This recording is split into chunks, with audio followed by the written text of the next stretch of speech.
할렐루야. 여러분 안녕하세요. 찾아가는 새벽기도 시카고 예수사랑교회 조선영 목사입니다. 오늘도 주님의 은혜와 평강이 저와 여러분의 삶에 종일 풍성하기를 기도합니다. 찾아가는 새벽기도는 기쁨의 언덕으로라는 연합감리교회 말씀 묵상집을 본문으로 사용하고 있습니다. 오늘 함께 나눌 하나님 말씀은 신약성경 고린도전서 2장 12절부터 14절까지 말씀입니다. 제가 읽어드리죠. 우리가 세상의 영을 받지 아니하고 오직 하나님으로부터 온 영을 받았으니 이는 우리로 하여금 하나님께서 우리에게 은혜로 주신 것들을 알게 하려 하심이라. 우리가 이것을 말하거니와 사람의 지혜가 가르친 말로 아니하고 오직 성령께서 가르치신 것으로 하니 영적인 일은 영적인 것으로 분별하느니라. 육에 속한 사람은 하나님의 성령의 일들을 받지 아니하나니 이는 그것들이 그에게는 어리석게 보임이요 또 그는 그것들을 알 수도 없나니 그러한 일은 영적으로 분별되기 때문이라. 아멘. 하나님의 뜻을 이해하고 하나님께서 주신 은혜를 알아보는 것은 오직 영으로만 가능합니다. 왜냐하면 하나님께 속한 것들은 모두 영적인 것들이기 때문에 영으로만 분별할 수 있습니다. 세상적인 눈으로 보려 하면 유치하고 이해도 되지 않고 또 그 가치가 제대로 보이지 않죠.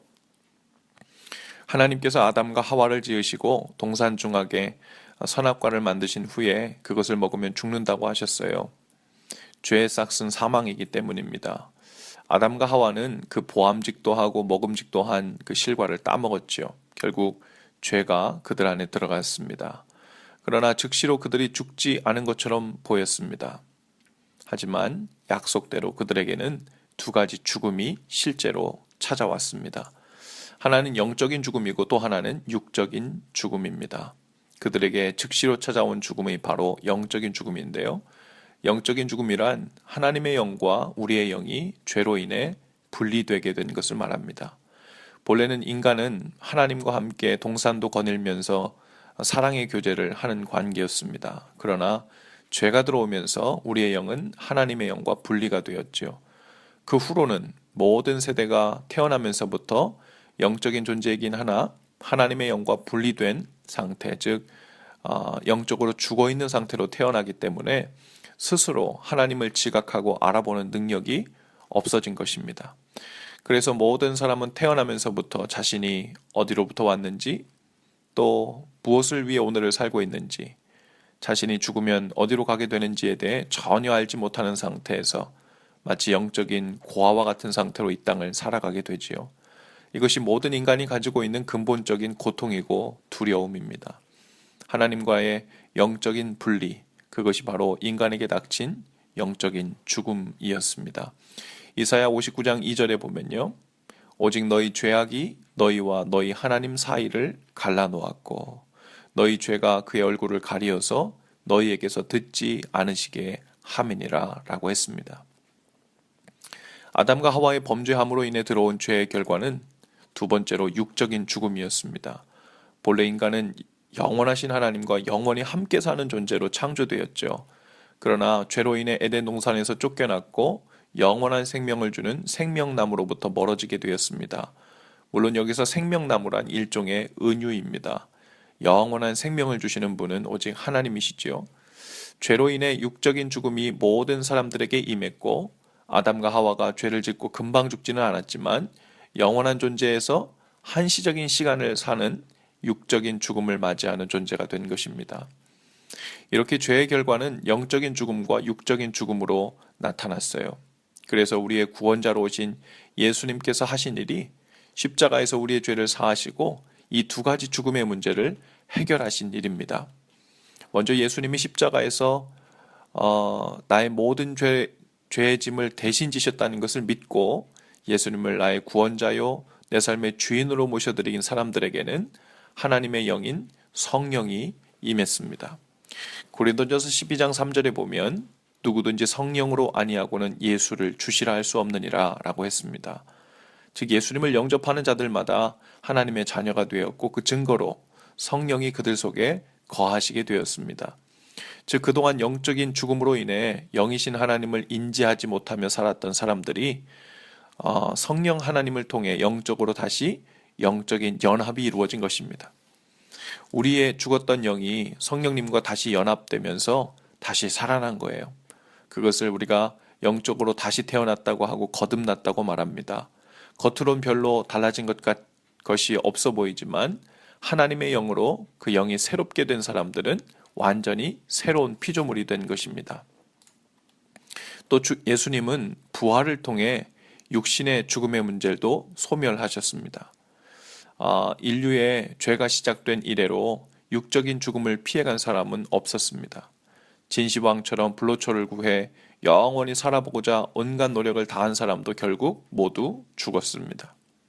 죄의 싹은 사망이기 때문에 그 죄의 결과를 피해갈 길이 없었습니다. 그러나 예수님은 죽음에서 사흘 만에 부활하셨습니다. 죽음의 능력이 소멸되고 죽음을 정복하신 거예요. 예수님께서 부활의 첫 열매가 되셨고 우리도 예수님을 따라 이제 두 번째 열매, 세 번째 열매, 네 번째 열매가 되어 영원한 삶에 대한 길이 열린 것입니다. 오늘 12절에 보면 우리가 하나님으로부터 온 영을 받았으니 이는 우리로 하여금 하나님께서 우리에게 은혜로 주신 것들을 알게 하려 하심이라 라고 했습니다. 또 14절에 보면 육에 속한 사람은 하나님의 성령의 일들을 받지 아니하나니 이는 그것들이 어리석게 보이며 또 그는 그것들을 알 수도 없나니 그러한 일은 영적으로 분별되기 때문이라 라고 했습니다. 여러분, 오늘 하나님께서 주신 구원의 은혜, 자녀 삼아 주신 은혜, 성령님을 통해 우리와 동행해 주시는 은혜가 하나님의 은혜로 믿어진다면 우리는 이미 영적으로 그러한 것들을 분별하고 있는 증거입니다. 이러한 영적인 일을 분별하지 못하는 사람들은 이러한 일들을 어리석게만 여길 뿐이지요. 말도 안 된다고 여기고 신앙생활하는 시간도 아깝다고만 생각되는 거죠. 육에 속한 사람은 성령의 일들을 받지도 않고 그럴 수도 없다고 했습니다. 우리는 하나님의 영에 속한 사람들입니다. 성령님을 모시고 있는 사람들입니다. 그렇다면 우리는 성령님의 인도하심과 보여주심을 따라 말하고 행동하는 삶으로 더욱 깊이 나아가야 합니다.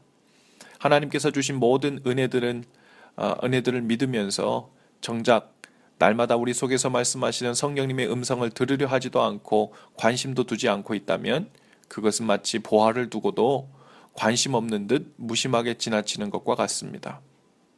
보화를 보고 그냥 지나치는 사람은 없겠지요. 우리 안에 계신 성령님을 보화로 여기는 눈이 없든지 아니면 성령님을 영적인 보화로 인정치 않는 사람이든지 할 것입니다. 이제 우리는 더 이상 육에 속한 사람이 아니라 영에 속한 사람들입니다. 그렇다면 하나님께서 성령님을 통해 보여주시는 영적인 은혜들과 보화들을 보면서 살아야 합니다.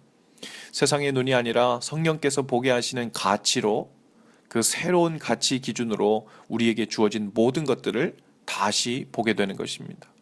그것이 영적인 삶입니다. 오늘도 저와 여러분의 삶에 이러한 영적인 삶이 더욱 구체적으로 그리고 풍성하게 사라지기를 기도합니다. 기도하십시다. 주님, 우리를 죄에서 구원하시니 감사합니다.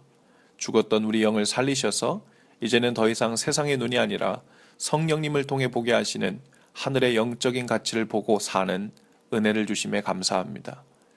이제는 영의 새로운 눈으로 사람들을 보고 저의 모든 상황을 새롭게 해석하며 살기를 원합니다. 우리에게 더욱 민감한 영적 감각을 주셔서 날마다 하늘나라의 보화를 캐내며 살게 하옵소서. 예수님의 이름으로 기도합니다. 아멘. 여러분, 오늘도 예수 사랑으로 파이팅입니다. 내일 아침에 다시 뵙지요.